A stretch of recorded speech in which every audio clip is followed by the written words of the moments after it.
اجمیر شریف جو کہ ایک ہندو راجا پرتھوی راج چوہان کا گڑھ تھا، وہاں آخر ایک فقیر کی درگاہ کیسے بن گئی؟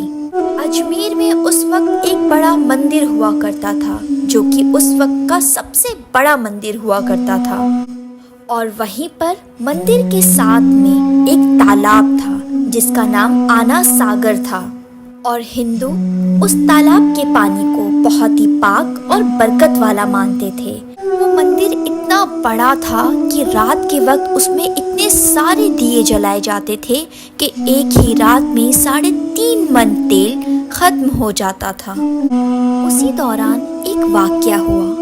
خواجہ غریب نواز رحمت اللہ علیہ وہاں آئے اور آنا ساگر کے قریب ہی یعنی کچھ ہی دوری پر قالین بچھا کر اپنے مرید کے ساتھ بیٹھ گئے۔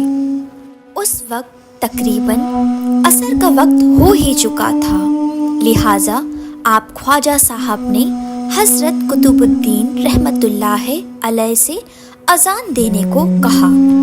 کفر اور شرک سے بھرے اجمیر میں اللہ کے ایک ہونے اور حضرت محمد صلی اللہ تعالی علیہ وسلم کے رسول ہونے کا یہ پہلا اعلان تھا۔ وہاں رہنے والے لوگ اسلام کے بارے میں کچھ بھی نہیں جانتے تھے۔ گاؤں والوں کے کانوں میں جیسے ہی اذان کی آواز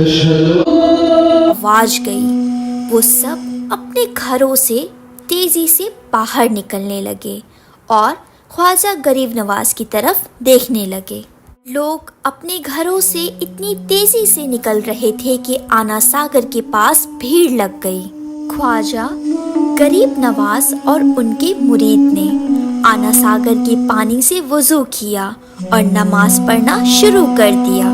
جیسے ہی شام کا وقت ہوا، راجا کے اونٹ جو دن میں چرنے کے لیے گئے تھے اپنے چرواہوں کے ساتھ واپس آنے لگے۔ اتفاق کی بات تو یہ نکلی کہ جہاں حضرت خواجہ غریب نواز بیٹھے تھے وہ جگہ راجا کے اونٹوں کے بیٹھنے کی جگہ نکلی۔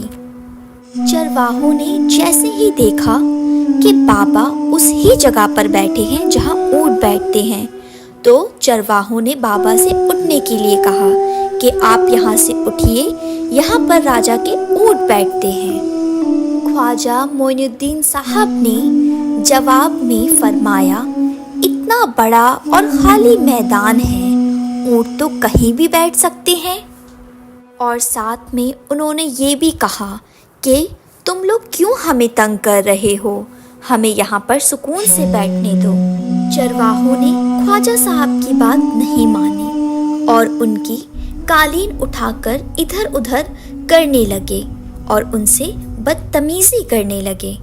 چرواہے خواجہ صاحب سے بدتمیزی کرتے ہوئے کہنے لگے کہ یہ جگہ تو راجا کے اونٹوں کی ہے اور راجا کے اونٹ یہیں بیٹھیں گے، آپ لوگ اپنا قالین اٹھا کر کہیں اور بچھا لیں۔ جب چرواہے نہیں مانے، آخرکار آپ خواجہ صاحب نے اٹھتے ہوئے حضرت قطب الدین سے فرمایا، اٹھو قطب الدین، یہ کہہ رہے ہیں کہ یہاں اونٹوں کے بیٹھنے کی جگہ ہے، تو چلو میں کہتا ہوں اب یہاں صرف اونٹ ہی بیٹھیں گے۔ یہ کہہ کر آپ خواجہ صاحب اپنے ساتھیوں سمیت وہاں سے اٹھ گئے۔ سارے اونٹ اسی جگہ پر بیٹھ گئے۔ رات گزر گئی۔ جیسے ہی اگلے دن صبح ہوئی، سارے چرواہے مل کر اونٹوں کو اٹھانے لگے جیسے وہ روز اٹھایا کرتے تھے۔ چرواہوں نے اونٹوں کو اٹھانا چاہا تو انہیں پتہ چلا کہ اونٹ اٹھ ہی نہیں پا رہے ہیں۔ انہوں نے اونٹوں کو مار مار کر زبردستی اٹھانا چاہا لیکن وہ بیٹھے ہی رہے۔ چرواہے پریشان ہو گئے کہ جو اونٹ ان کے ایک اشارے پر اٹھ کھڑے ہوتے تھے آج کیوں نہیں اٹھ رہے ہیں۔ چرواہوں کو اتفاقاً یاد آ گیا۔ انہیں یاد آیا کہ کل اس بابا نے کہا تھا کہ چلو اب یہاں اونٹ ہی بیٹھے رہیں گے۔ جیسے ہی دن کا اجالا ہوتا رہا، لوگ جمع ہونے شروع ہو گئے۔ کوئی کہہ رہا تھا کہ فقیر کوئی بڑا جادوگر ہے،